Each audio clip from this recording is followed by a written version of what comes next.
Good evening, good morning, good afternoon, and greetings of the day. Okay. Thank you very much for joining in today as part of our Cancer Survivors Day for a panel discussion. WeCare has been in the cancer care fraternity for the last 28 years, and it is a very patient-focused and volunteer-driven organization. So for being in existence for so many years, WeCare has had many partners with whom it has grown and also learned in the process, be it national or international. Our topic for today's panel discussion is building partnerships and collaborations in cancer care, a community engagement. When we work together, we achieve and grow. We grow, we have greater impacts, and also build awareness and advocacy. Enter new geographies, provide new services, or reach new beneficiaries. Sharing of new ideas, skills, and sense of purpose. And also working together to find innovative solutions. The moderator for today's panel is Mrs. Vandana Gupta, founder and chairperson of WeCare Foundation, and also a very strong patient advocate. She has been a mentor, guide to many in the cancer care field or for others too. The floor is yours, Vandana ji. Thank you, Jyoti. And good evening to each one of you. Good evening, I can't say good night, but good morning and good afternoon. And it's really a great pleasure to have you from all over the world. It completes our thing of going in international and learning from international partners. I have long relationship with the International Kidney Council because we've been there for a long time from the time it was set up. Then with the Lymphoma Coalition, where I met one of the members at a meeting, and that's how we got involved with the with the Lymphoma Coalition, and of course with Sarcoma Spain, where we have great friends. So internationally we are well connected. We are very happy to be with the support of the farmers and all the companies, and of all our all the people who are working in the various support groups. So it's a great pleasure, and I think our collaboration has started in some way, but what we really need to do is focus a lot and go in a more focused manner. So thank you again. And before I start, I would like to have each one of you introduce yourself. I'll start with Prue, and then Prue can hand over to the next person. Hi there, everybody, and it's such a pleasure to be here, and thank you very much for the invitation to be part of this. And my name's Prue Echeverry, and I'm with Lymphoma Coalition and supporting the region of Asia Pacific.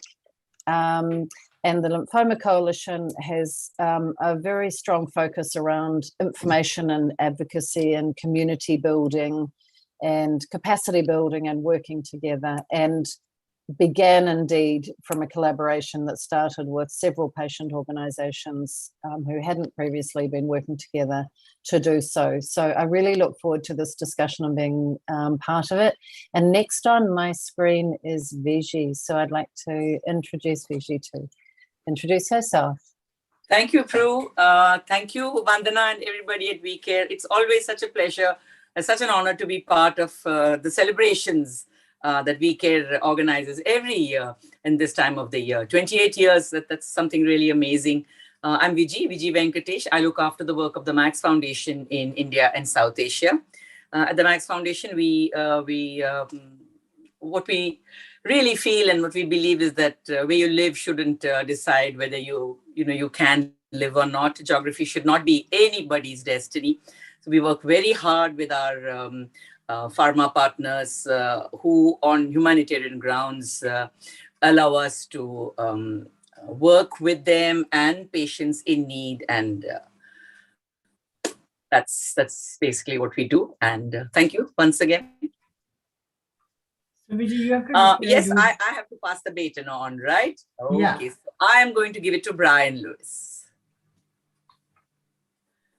Thank you, Vijay. Appreciate that introduction, and thank you for this honor to be here today. My name is Brian Lewis. Vandana, I've known for a number of years through the International Kidney Cancer Coalition, which is a consortium of, I think, over 43 affiliate members from around the globe of kidney cancer patient organizations.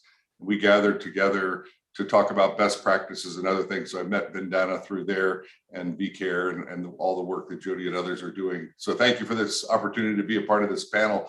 Collaboration is a big thing that I, as the president of Kidney Can, really believe in. We started in Washington, D.C. and have grown around the country, across the United States, but also have some global opportunities to participate in collaboration. So thank you for this opportunity. I look forward to the discussion today. Oh, and I will pass it off next. So I'll take a shot here. How about to Rajesh? You're up. Yeah, thank you, Brian. Thank you so much. And thanks, Vandana ji, Jyoti, everybody for bringing us all on this same platform. And this is about collaboration. Myself, Rajesh Asgaonkar. I work for a company known as AGS Federal Life Insurance. So we are into life insurance segment. And I work as the compliance head, company secretary and legal head for this company for last about 12 years. And generally, I have an experience of about 30 years in the similar field. I'm associated with Vandanaji for last about, I think, 7-8 years. And when the Companies Act in India required all companies to contribute a part of their profits towards CSR. And that's how I got in touch with Vandanaji. And now we have a happy long collaboration with Vandanaji, and I want to continue it forever if possible. Thank you. And now I pass on the baton to Satyen. Thank you very much, Rajesh. Good day to everyone. I am Satyan Amin and I head the Access Group at Pfizer India, and I'm based in Mumbai. My team and I are basically responsible for understanding what lies in the patient journey from the time of incidence of the disease till they get treatment. And everything in this journey that drops them off this journey is basically an access hurdle. If we can understand such access hurdles and correct or take them away, then we can ensure patients move forward in their journey and onto accessing their therapies. That said, I pass the mic on to Alka. Hi, everybody. I'm Alka Bisen.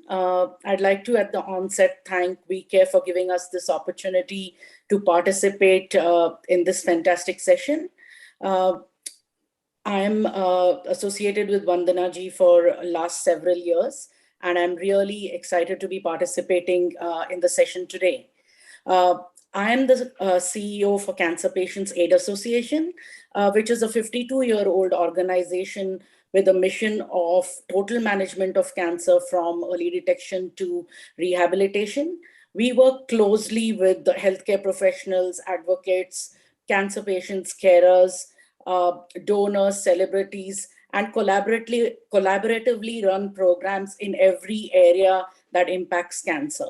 Looking forward to taking some key highlights back from today's discussion. And I'd like to, that's from me. And I'd like to now request Catherine to introduce herself. Thank you very much, Alka. Thank you for the invitation. I'm really honored to be here. Thank you, Vandana and her wonderful team. We had the pleasure of actually being at Cancer Survivors Day 3 years ago before the world changed, and I'm hoping we will be able to meet again. My name is Katrin Schuster. I'm here for Sarcoma Patients Euronet. Sarcoma Patients Euronet is a network of national patient advocacy groups dealing with sarcomas and GIST, which is a very rare kind of tumor.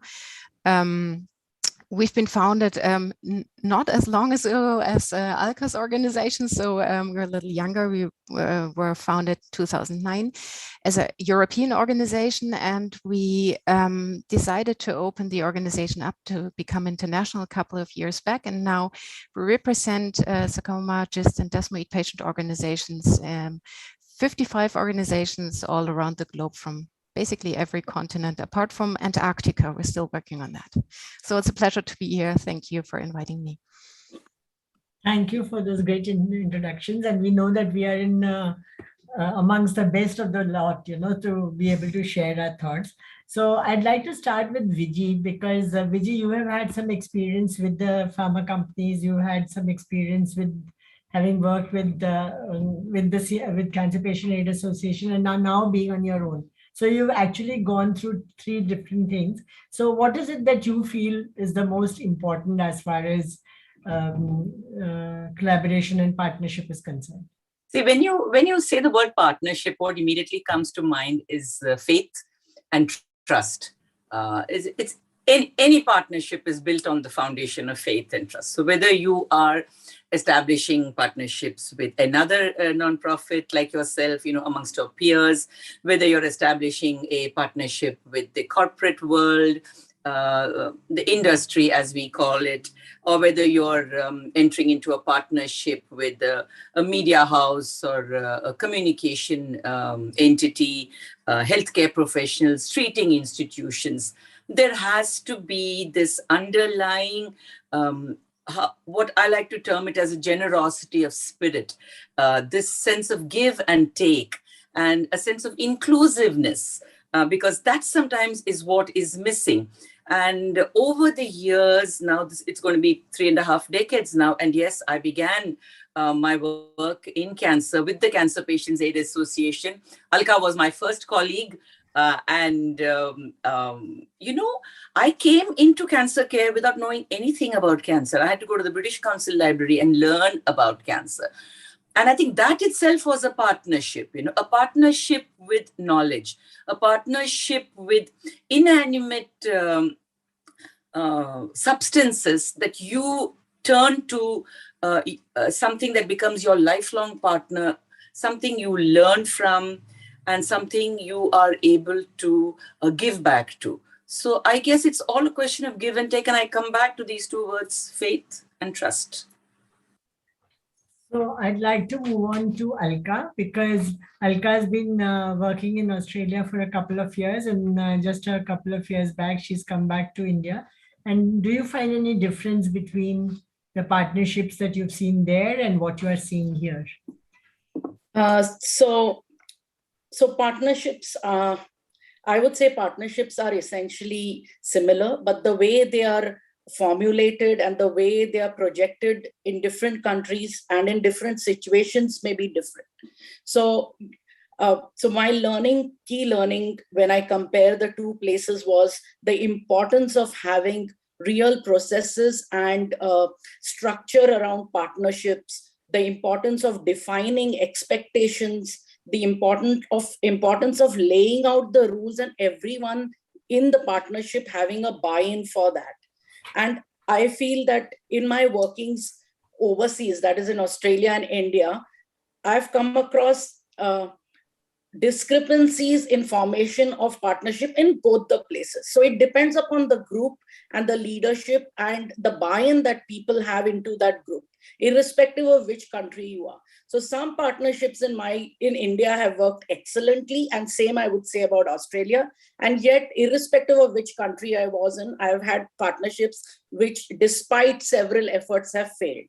And I think for me, the key learning was the importance of having structures, the importance of having regular communication between the groups, and really moving together towards a common objective, which was first written down and finalized by the group. That was really, really important.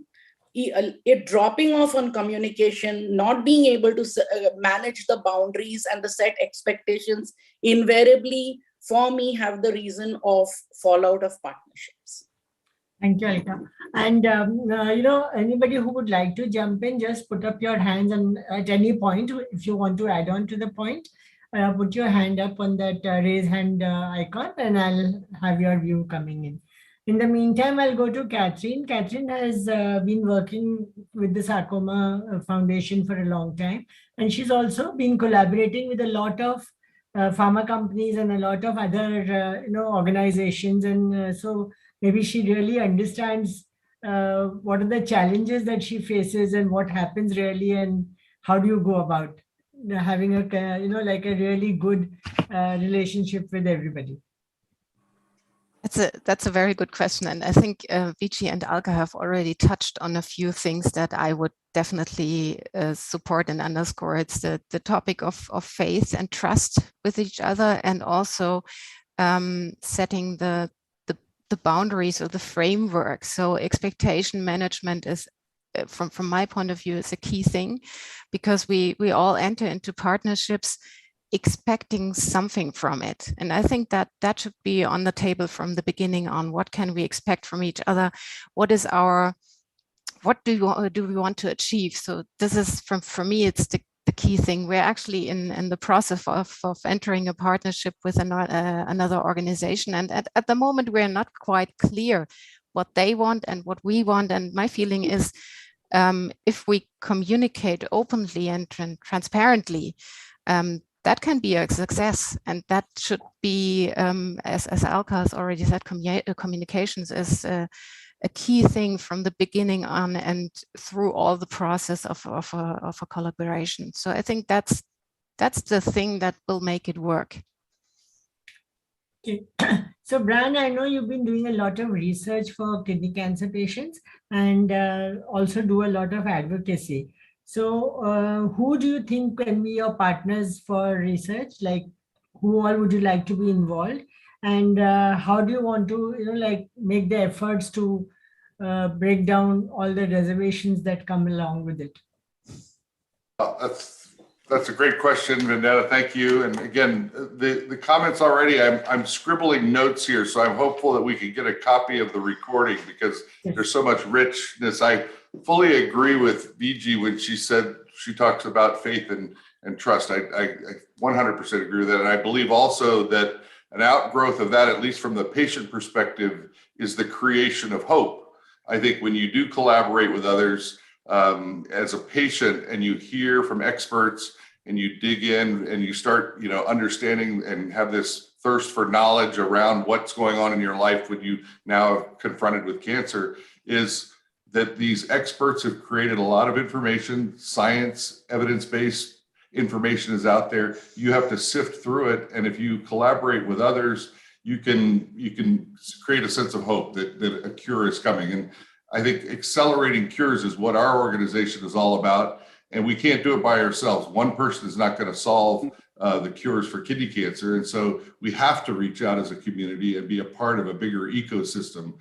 So to look towards partners and research, we find the kidney cancer experts, and there are other people and other organizations around the globe, and the IKCC, the International Kidney Cancer Coalition, brings those experts together and we get to share and hear best practices. So there's just, it's a great question. We look to this ecosystem to find a lot of our answers. So thank you for that. Thank you. Mr. Amin, you are from the pharma company and you must have, have your challenges because there are patients to be looked after. That the company requires certain, data information and all that, and you still have to collaborate with the NGOs who may not be so familiar with all that. So how do you think that that gap can be filled? Yeah, so before I come to the NGO piece, let me say and build upon something you asked before, which is what comes to our mind when we think partnerships. From my standpoint, look, we can't have a car manufacturer just partner with somebody who makes tires, right? We need to partner with chassis, engine, interior providers, etc. Similarly, I don't think any of us can just partner with one stakeholder in the system and look at the patient who we keep in the center and say, I have helped that patient. Yes, you may have helped that patient for that bit, but we need to make sure that the patient goes longitudinally and we help them longitudinally. And that is the crux to me about partnerships. It takes all stakeholders and all elements of the system to actually build a partnership. And I think that is forefront to me. Speaking about the specific space from a pharma company standpoint, you're absolutely right. We directly cannot interact with patients, even though we have our products. And therefore, we go through partners who then can interact with patients and help. So NGOs, third-party organizations that run our support programs, doctors, of course, who are more than just partners, they are our key customers. The whole ecosystem becomes important for us. What comes in my mind is that, indirectly, we have to try and work with patients. And these intermediaries or partners are the ones who actually work directly with the patients. They understand them the most. And therefore, we have to go and trust them that what they are telling us, what they are telling the patients, and what they are doing is actually the right thing. We would like insights. Pharma companies actually like insights, because what good are our products if the products don't reach the patients? But these insights and what therefore to do and bring to the table, how can we help in all the way from awareness till therapy adherence? That can only be told by our partners. And to me, that's the most important. Thank you. Prue, you've been helping out VCare in forming a partnership amongst the various NGOs, and you must have got a lot of insight into the process while you have been talking to us. So, and I know that like from the Lymphoma Coalition, you've helped in setting up the Asia Pacific region, and I know that you've been doing a lot of surveys to understand. So again, you needed partnership and collaboration for that, and of course the pharma companies and others. So what are your thoughts on that? First up, if it's okay, I'd just love to acknowledge what Viji and Alka and Catherine said, especially around the kind of structures and boundaries and vision and those pieces that you need, and yes, how they'll fit with the work that we do in Asia Pacific and with the survey more specifically, but entering partnerships with a really clear, we've talked about communication, but a real clear set of what we're setting out to do, because sometimes I think partnerships join and then someone loses the way of their mission a little bit and can get kind of pulled somewhere that they didn't quite mean to go, because it felt good to be in the partnership or it felt useful. And I think I also want to acknowledge that NGOs, no matter how experienced they are or not, start from a base already of generosity and reciprocity, and they already start in that place and are very good at collaborating, but can sometimes have a little bit of naivety about where that'll all end up. So I think there's some watch outs there. We've learned to be very clear, I think, about where we're trying to go and what we're trying to do, and sometimes it takes ages. Really, it takes ages, and you feel like you're going nowhere for a really long time. But if you stay extremely clear to your purpose and what you're doing, and you're passionate about that because it's right and it's right for you and it's right for patients, people come along with you and they want to be part of that. True. And I think the really big piece there for NGOs is, as said, I think we come from that generous space, but we need to kind of just be careful what boundaries we put around things and what objectives we put around things as we go in.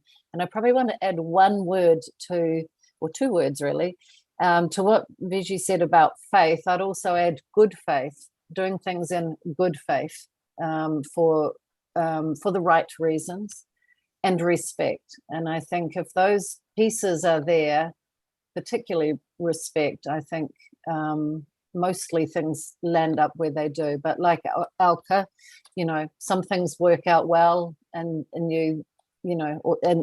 despite really good intentions and structures, some things don't as well. And it's learning when to know and be able to communicate about that. Thank you, Prue. Rajesh, I think you have the toughest job to do, because you have the CSR funds, and there may be many companies like you who have the CSR funds and need to get involved with NGOs to do the work. So first question is, how do you choose a partner? How do you choose a partner who would be a good partner for your CSR activities?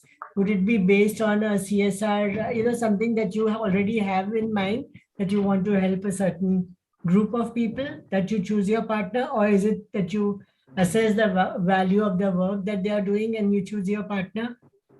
So that will be the first question. Okay. Vandana ji, thank you for this question. I think the tone of this discussion was rightly set by Viji, and then added on to that by Alka, saying that everything starts with trust and faith. Particularly from the corporate's point of view, when you have to distribute funds, the first thing that you need to ensure is that the partner whom you're going to work with is really credible. Unless you have a credible partner, you are, what one is that you will waste your money, but even you will get into legal tangles later on. when your association to a particular NGO comes into a problem. So when it comes, our company is new. In fact, Companies Act itself in India, which mandated this CSR provision, is also not very old. It just started in 2013. I know a lot of companies were doing the contribution to NGOs and helping those people like Tata Group or wherever without having all the CSR mandated obligations. But that was, limited to a certain group only. But this became a mandate as per regulatory requirements. And then there are certain things which are built into the regulations itself, which require that an NGO should be, it should have an infrastructure of a certain kind. It should be minimum 3 years old, and it should have done some work. It should have got experience to work in that particular area. So there are some basic requirements which are there in the regulation itself. But going beyond those regulations, because those are just minimum requirements, a company like ours will choose the partner based on some good recommendation. Like say, WeCare was recommended to us by a very good friend of ours, whom we were working on some other project. And then we do a lot of evaluation. We do some due diligence, as we call it, when we're selecting the partner. And then maybe we are not going with the purpose particularly. It's not as if we decided that we will do only cancer thing, or we will because these are our board of directors and this is our committee driven requirements, which and you may have a broad kind of spectrum in terms of education or medical or anything for sports, maybe development, grassroots sports development, that kind of thing. But then you go to a particular, so when you get a project from say WeCare, so then you see that, oh, that's a great project on cancer research. It's not that we haven't thought about it, how we can help cancer patients, and this is a good project from a good organization, and why not associate with it. This is the kind of process that we have been going through so far. So to continue, Mr. Rajesh, suppose you've chosen your partner and you've given money to them and that's it. So what are your expectations from them in terms of reporting and other things? The second is, how involved do you get in the process? Are you like constantly checking? Not checking is not the right word. Are you like getting involved to find out how they are doing? Or is there something, some way your employees can get involved in it, or that you could spread the word about the organization to some other people? So what do you think should be, according to you, the right thing to do? Yeah.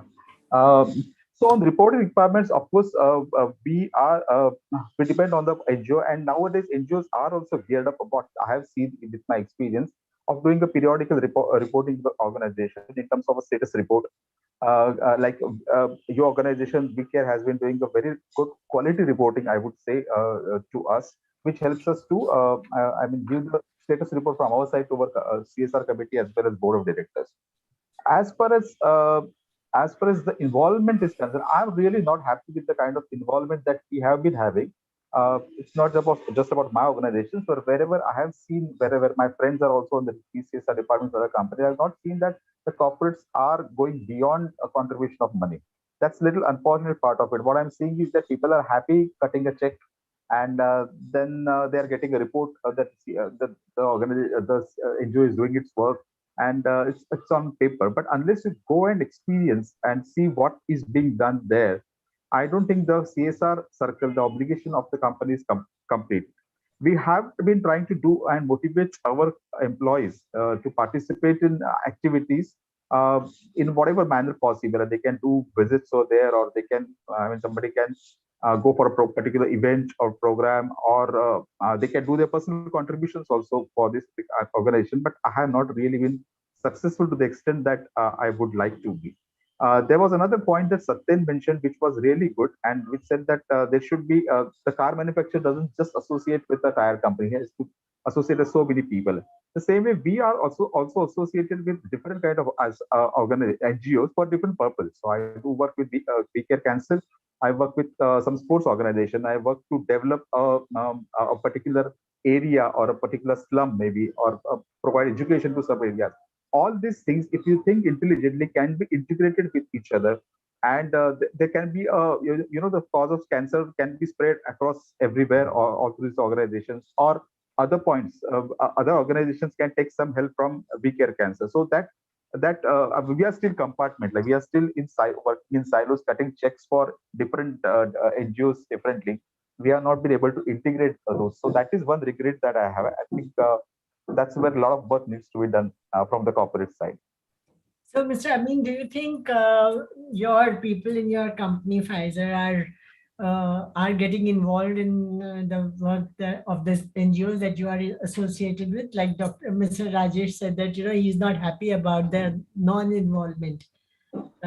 What is the stake in your company? Yeah, actually, thank you for the question. And we do have quite a bit of involvement, right from our MD all the way to our frontline field force. We have days where we partner with the NGOs that we support, and we've adopted maybe a village. We go there. We may have paintings with children in the school. We go help them. We may actually teach. So I think we do a lot. At least if we take out one day in 6 months or 3 months or maybe even a year, a family day, get everybody involved and actually do something with the NGO, because it does two things. First of all, that whole cutting the check and then doing lip service is not really the sentiment that needs to be there. But when you actually get involved and do it, you can feel the power of either the happiness that you're spreading or a return to the society that you have the power to give, and the way it makes you feel. And I think that builds conviction. It builds conviction to do more, and in many other places. So again, I'd like to ask either Catherine Prue or Brian to respond to this, that do you have something like a CSR partnership or a partnership with any company? And is there involvement of the company along with the employees, along with the organization to help you out? Whoever wants to go in first. I can answer something, but I was actually going to refer to some CSR activities that I've been involved in when I was CEO of Leukemia and Blood Cancer New Zealand, and being involved at the same time with the Lymphoma Coalition.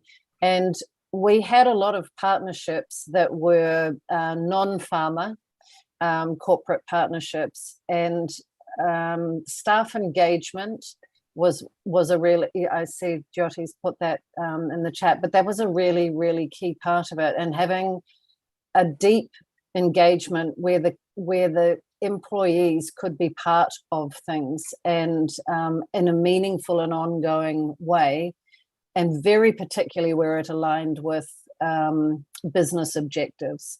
So an example was with PwC, and we did a lot of things with them.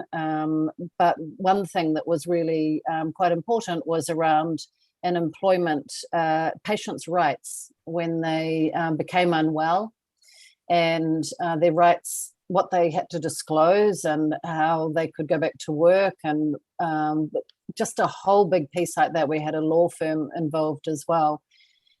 The other side of that, and I'm sure Satya and Rajesh would talk to that, but there's the pride and that people get from working for a company they think is doing good, and when it's really meaningful, not the lip service that was mentioned.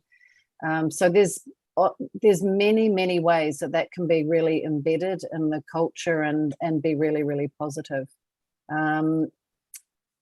Can I just make one more comment? There was a comment into our chat around ESG, which is something that's being asked within boardrooms, very much in particular. We'll take up that ESG thing. Okay. Yeah. So we want to first finish with this. Good experience. We also have not so great experience, but my feeling was also around the discussion we just had, and Rajesh mentioning recommendations. It all comes down to who you're working with. So you can partner with an organization, but if you have someone to respond to who is not really interested, then it doesn't work. My feeling is that this is also it's a people business, and I think that's a key thing, and we've seen that with pharma companies and other organizations. If there is not somebody who's committed and engaged and willing to drive this forward, it's not working. So this is another key factor I think is crucial in partnerships. Okay, so thank you, Catherine. And Brian, you want to add on something there? I think Vici is. Yeah, VG seems to be wanting to say something. Ladies first, please. Okay. Thank you. I put up the yellow hand and I said, I'll need to put up my proper hand also, because there's something that Satyan said, which was very impactful. Satyan, you said about having the power to give. And I think that is something that itself is such a powerful phrase. When you have the power to give, you put yourself above a lot of entities, because that is great strength. In the power to give lies strength. And then I think over the years, all of us who work in the nonprofit sector, who think of ourselves as, and we are patient advocates. And I think we have also begun to realize that we also have that power to kind of, translate your action, to translate the donor, or, as our partner. Let me put it this way, to translate that into really effective reality on the ground. And I don't think when we partner with different, or let me put it this way, when we establish partnerships with various other entities, we should never forget that we too have that power within us, because, we are like the medium. And somewhere down the line, the nonprofit sector, volunteers, NGOs, they kind of begin to feel a very, in a way of speaking, very diminished. And I think when we have partners who tell us, you know what, we have the power, but we are also making you a partner in that power. So I think that is something which is very, very important. Thanks, Vijay. Brian, you want to add on? Yeah, I mean, there's so much to talk about here. There's so many great comments. I mean, I think what Catherine said about people, this is people, all of our businesses are people business, but I think it's true, especially here. And I think there's something to be said about with collaboration. There's some emotions, sort of like dating, where you have to get to know another person, and there's some natural harmonies that either happen or don't happen. And if they do start happening, then that relationship grows and it, fosters more involvement with others in the organization. I think one of the points I want to make is that at least for our organization, Kidney Can, we're sort of a younger organization that doesn't have big, CSR involvement yet. But I think there's something to be said about financial support from partners versus financial and human capital support, where you get actual people involvement. And what we've had, at least here in the United States, we do a lot of grassroots advocacy where we bring people together and try to persuade our congressmen and women about what we want to see more for federal funding for research.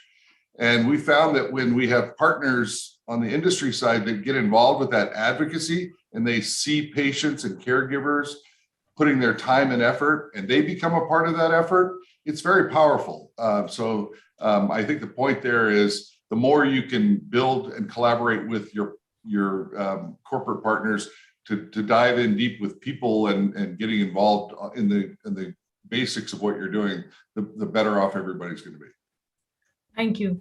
So Alka, I'm going to start with you for a new question. You want to say something about this before we move on? Yeah, I just wanted to add that we've been doing a lot of work with in CSR. And one of the things I felt is that taking on from the point that Vijay made, that at times the NGOs tend to feel a bit diminished.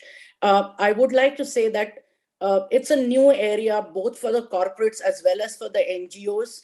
Currently, the whole corporate social responsibility funding, and just like the corporates are out there looking for the right company, the right NGO to collaborate with, who will,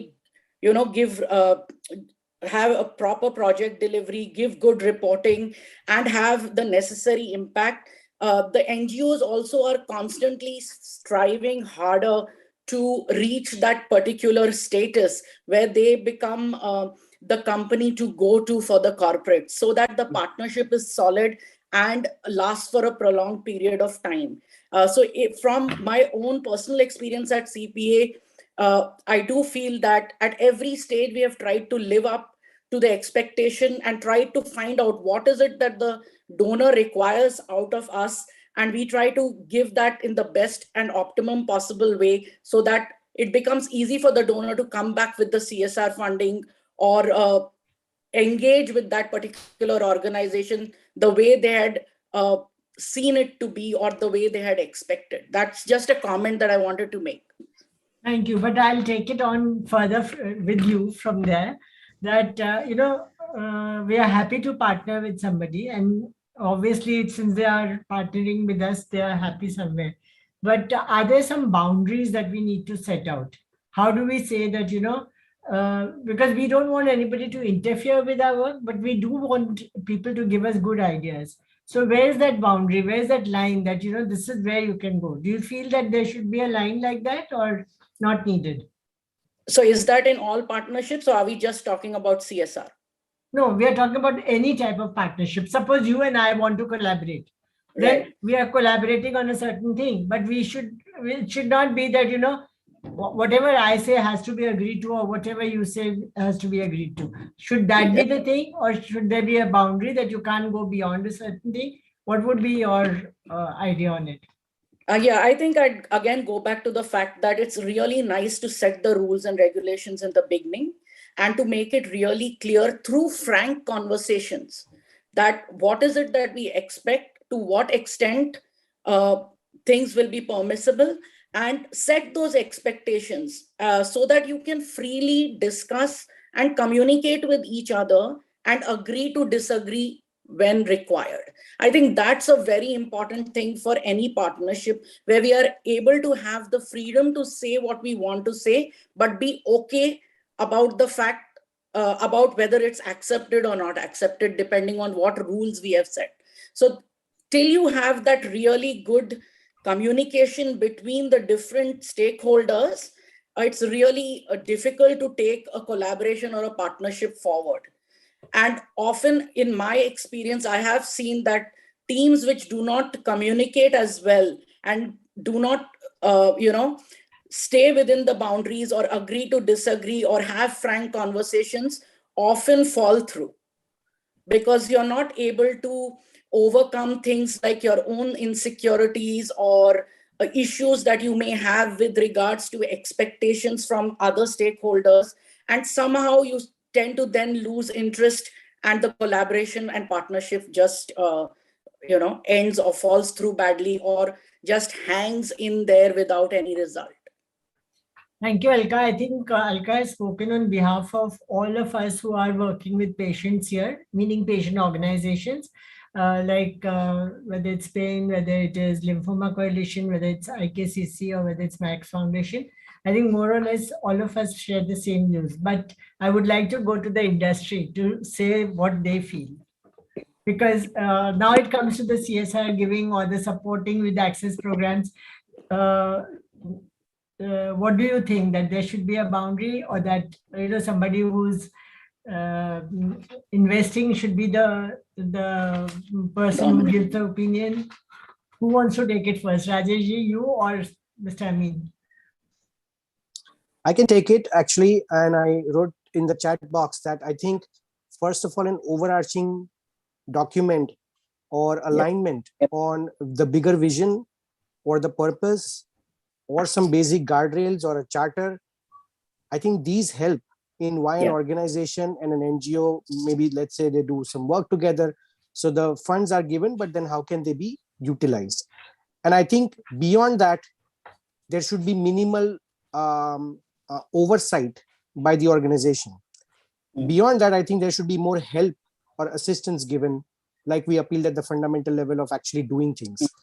Because so it's like saying, okay, you need to do this. Now, once that is set, how you need to do it, the NGOs and the patients, they can decide and they know this best. I think organizations only get iffy because many organizations, to whatever their policies are, they have some internal policies. And I think the worry is only that either the funds are misappropriated or channeled differently, or maybe there's some faith gap. And I think it all goes back to that trust. But trust can be established by something that is written down, agreed between two organizations, and then you see each other doing what they are supposed to. I think that then can set the guardrails. Rajesh ji, you have to give your point of view. Yeah, I completely agree with Satyan, and I also agree with what Alka was saying in terms of having some, basic boundaries. From my perspective, boundaries are essential in any relationship, whether it's husband-wife relationship, brother-brother relationship, or whatever. So it's bound to have necessarily to exist between a CSR contributing organization and the NGO, and this appreciating each other's limitations and appreciating each other's powers. I mean, both are the things on which a good communication, as Alka was saying, would definitely help. In India, honestly, we are not yet graduated to that level of agreeing to disagreeing on a happy note. I mean, we feel that somebody has advised us something or questioned us is an issue. I think that is where we have to grow out from. What I was thinking in this respect, but see, I was just thinking about how the trust gets built, and a very simple example which came to my mind while working with your organization itself, how communication is important to build that trust. Like Vandana ji, we had agreed on a project to say fund female patients of your organization, and you decided that there are not sufficient female patients. You want to do it for male patients. Honestly, from project perspective or organization's legal standpoint perspective, really doesn't mean anything. It doesn't really make difference. But I was amazed, and I was also happy, I would say, that you at least informed me and took our organization's permission, although it was not strictly required, because finally patient is a patient, the gender did not matter.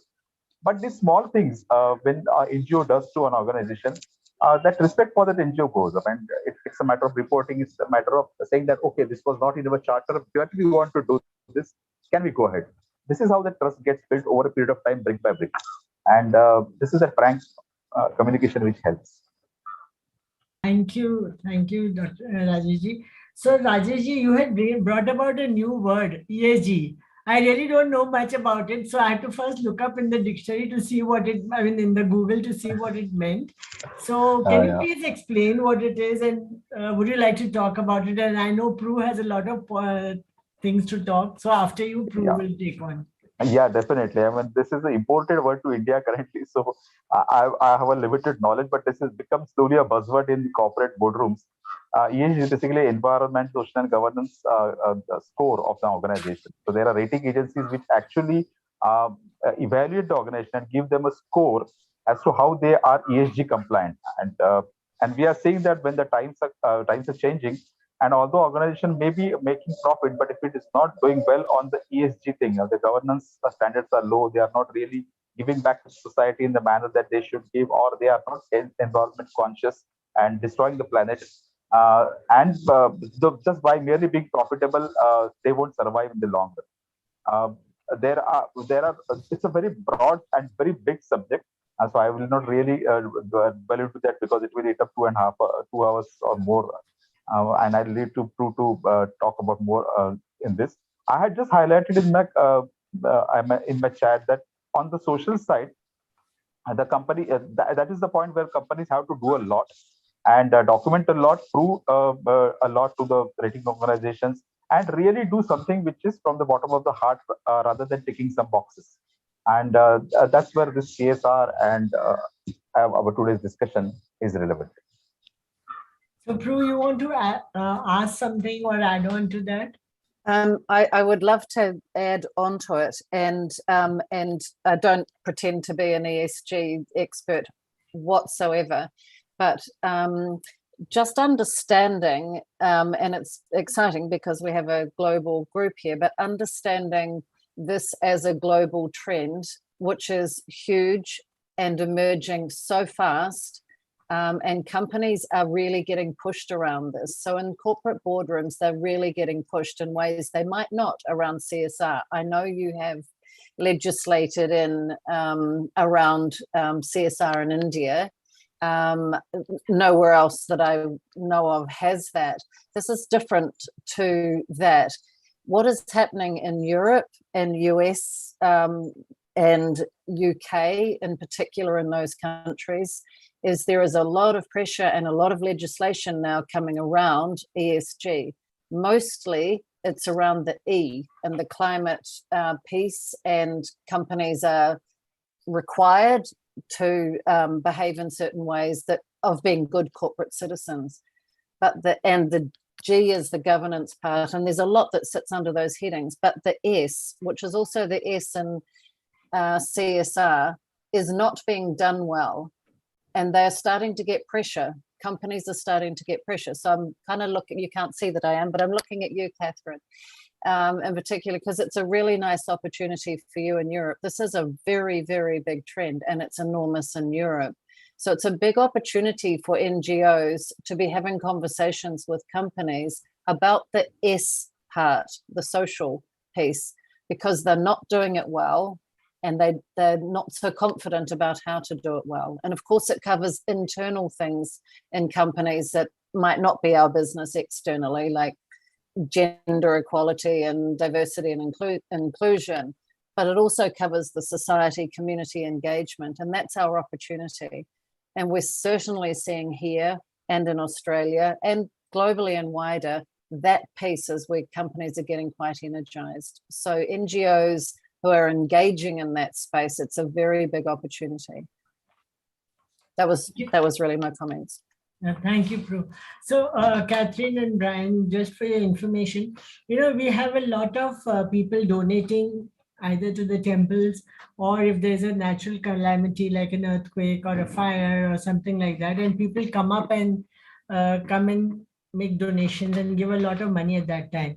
But so do you have, and then, they're reluctant really to give for a particular cause, like which is a long-term cause, which can be education for children, it can be treatment for patients, it can be anything else. Do you have something like that in your country also?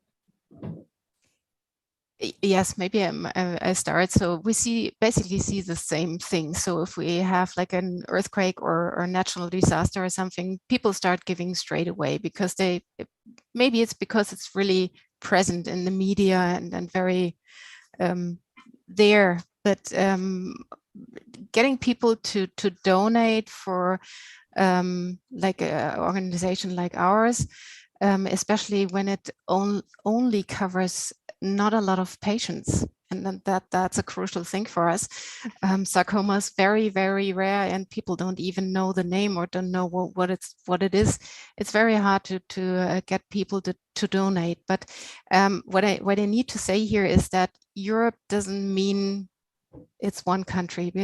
We see major differences between countries. So Germany, where I am based, people are rather reluctant to donate to an organization they don't know and they don't refer to. But we see a lot of activity in the UK, for example, and in the US. I think Brian can take on that. So it differs very much from country to country. But I agree on what you had asked, that people are very open to donate in such a case, but in especially smaller organizations, it's difficult. So Brian, would you like to add on something? You're on mute. I have to do it at least once every day. Sorry about that. I don't have a whole lot to add to what Catherine said. I mean, in the United States, thankfully, there is a propensity to be a giving country. And so we have a lot of contributions that come across the country. I think to the point of, kidney cancer is a small, rare, group. And so we are, have a limited pool of folks that know about what's going on in kidney cancer and would contribute. I think it's nice, at least here in the United States, towards the end of the year, December, we have a lot of more giving, and we even have a Giving Tuesday that's been created, sort of, or has been created.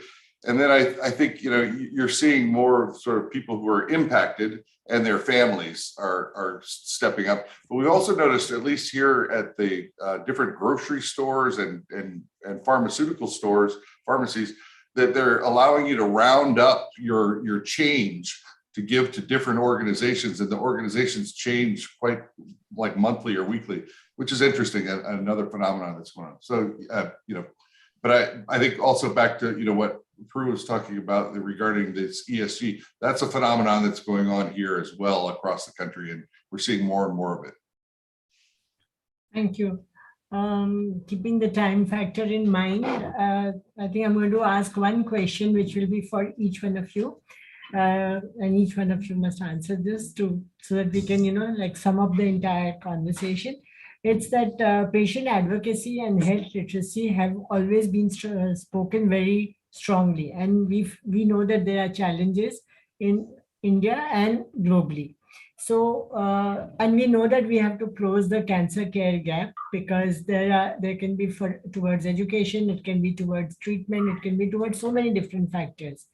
So how can we work together to help close this care gap? Let me start in alphabetical order. Alka. So what you've just said is very true. It's really important for us to collaborate and work together to identify the gaps which we can see, and we can start by just identifying those locally or at a smaller level, and get the local companies together and start doing that. We are doing that in a not so formal way, because like it was mentioned earlier, and I think Mr.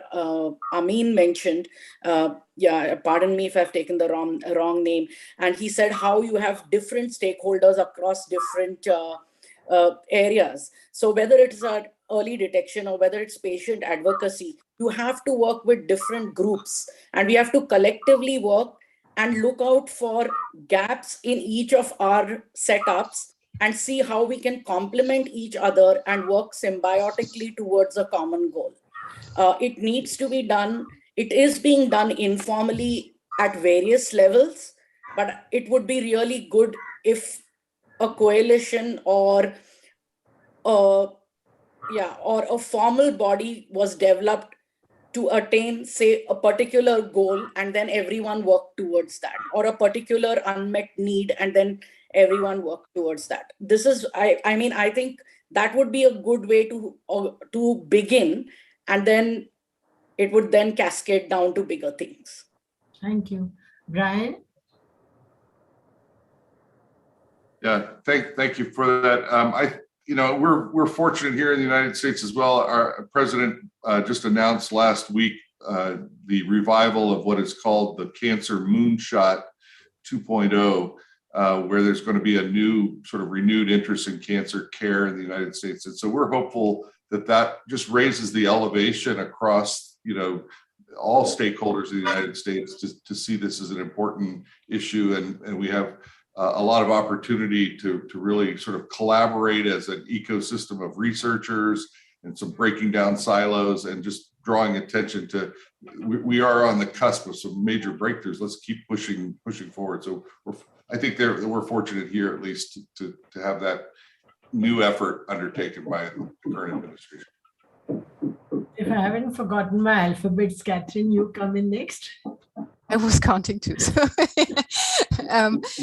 I think that's a really difficult question to ask, because when it comes to health literacy or patient advocacy, it's always the question where you're working. Are you working internationally? Are you working nationally? So the challenges are they differ very much between countries. And also when you're talking about health literacies, we find that in general, it's for Germany, I can say it's rather low, but when people are diagnosed with something, they start educating themselves and searching for information. So the thing that if we're working internationally together, and we want to achieve something. One key thing that I've learned is sharing experience and best practices. So what have you done in your country? What can we adapt?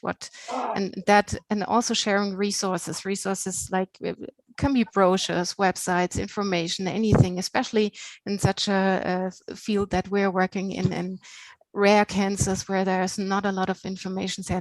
That's a key thing to help people out. Thank you. So, Prue? Thank you. I probably just a couple of comments around something that Satyan had said at the beginning about the journey all the way and what are the gaps that actually become an access problem, and health literacy is a huge one. And it's often sort of thought about as literacy itself, and it's way bigger than that. There's so many aspects of culturally about how people are respected and approached and given information and checked that they've understood it. And I think was it Alka, you said, wouldn't it be great to have some collective sort of system, if I could wave a wand and we could actually work together on health literacy being something that was taught in medical schools, about how to communicate for our industry partners, that, you know, that needs to change for regulators. It's a huge barrier for patients to participate. And the other piece about advocacy, I was going to say, in the context of partnerships and collaboration, I think we have to be careful to not be tick boxing where patient voice comes in, and to have patients' participation and voice really valued equally, and not be kind of in a lonely setting there, but in a generous ability to participate. And I just want to make a comment about regionally. I think exciting things are happening in Asia and in Asia Pacific where this stuff's being looked at, and there is an opportunity to put the right systems in place that allow patients and patient organizations to participate better, taking learnings from Europe, but not just cookie cutter. It's a different place. We need different things here. Yeah. Rajesh? So from donors perspective, I would, or as a contributor's perspective, I would say that patient advocacy and health literacy is such a huge and vast topic that we will have to look at it from on a project basis. What I mean to say is that we can't just contribute for 1 year to one organization and expect some results to come on this within a year or so. This is like, you know, minimum 3, 5, 7, 10 years project when we will see the results.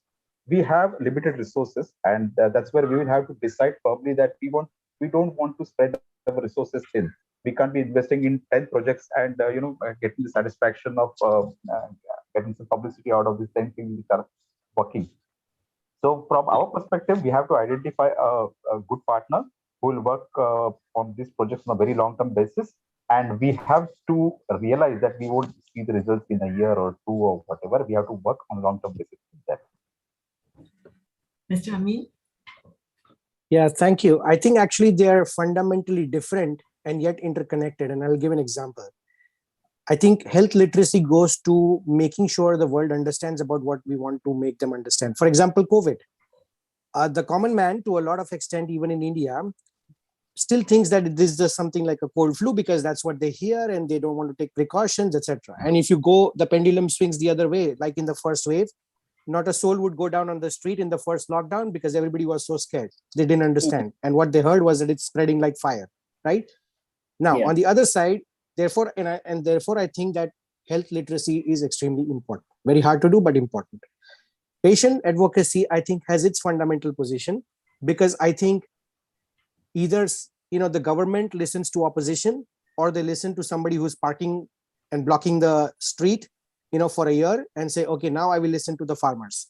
Similarly, I think they will not listen to organizations. Oh, you big bad pharma, right? I don't want to listen to you, but I will listen to patients because now it's gone to a citizen level and it's made a big hoopla in a newspaper. So I think that's advocacy. And I think they have a fundamental space if we are trying to change the world and make the governments look at a certain direction. They can be linked because unless the patients and patient support groups understand what we are talking about, which is the literacy bit, how will they feel enough to be powerfully advocating about something? And I think overall, we need to have an objective system. So pharma, providers, NGOs, we can't be driving advocacy only to what we need to think and what we need to gain out of it. And I think that's that longitudinal view. Again, I think we need to take objectively and say, here's what the patient community needs really, and here is what advocacy should be about, and backed by literacy. Vijay, thank you. I would look at recognizing the fact that fear and stigma are two of our biggest stumbling blocks, whether it is an NGO or whether it is one of our partners. So we need to work together in clearing not just cancer, even COVID. There are myths and misconceptions, and it's a big stumbling block. And I think that is where a partnership between nonprofits and the other, whoever we choose as our partner in this journey towards eliminating these really debilitating kind of thought processes, not just in patients, but in the public, the common public. The other, as advocates, we have the patient's voice, and we are the patient's voice. And we have to use the patient's voice to make our partners feel really privileged. I don't think there is any harm if somebody who is making, who's contributing to the well-being of our organization and therefore to our patients.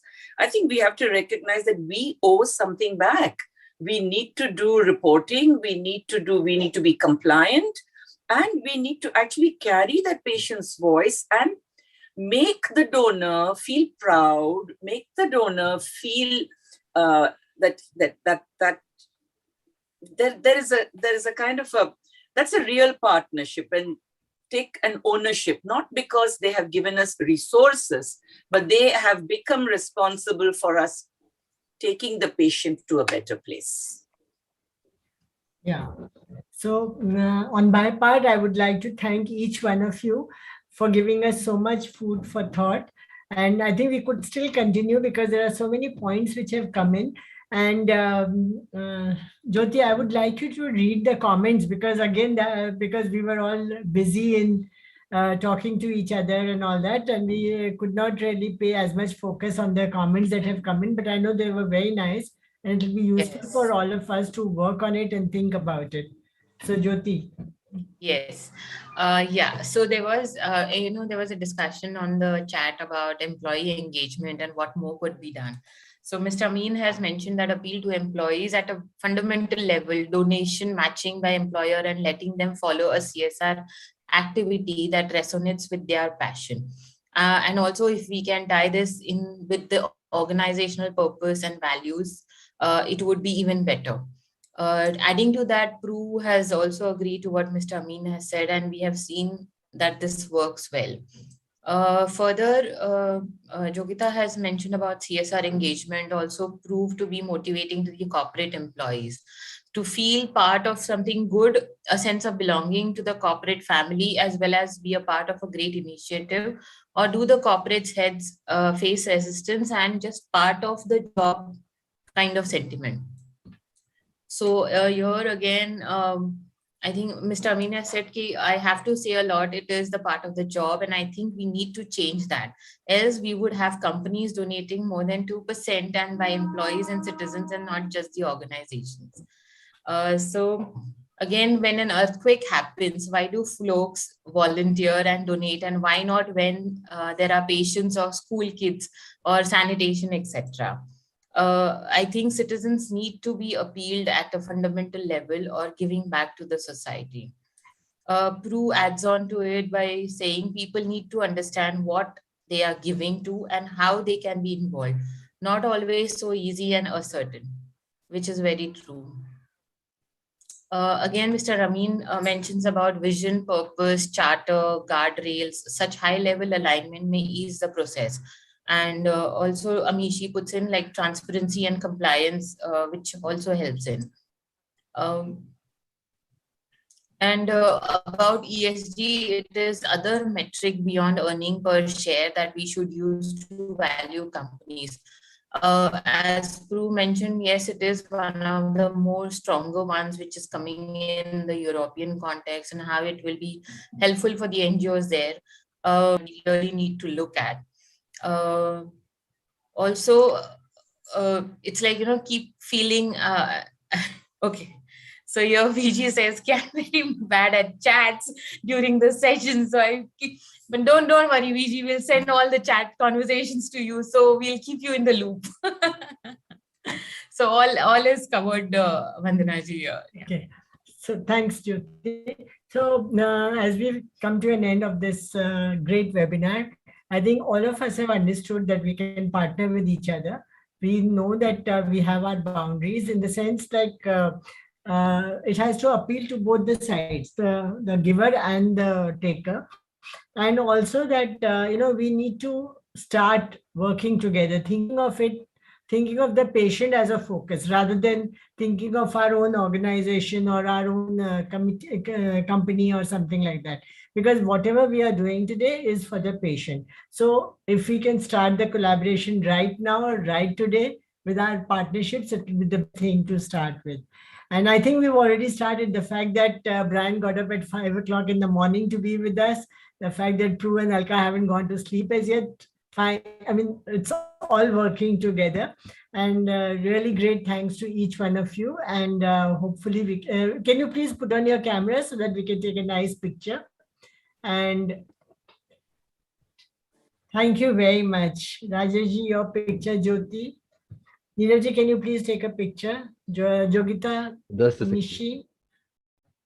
Jogita and Amishi are our volunteers who have been on the conversation with us here. And Ankita.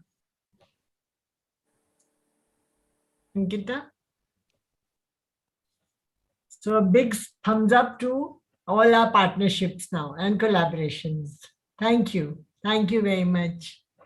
Thank you. Thank you very much for having us. Thank you, everybody. Thank you. All the best. Thank you. Thanks, Vandana.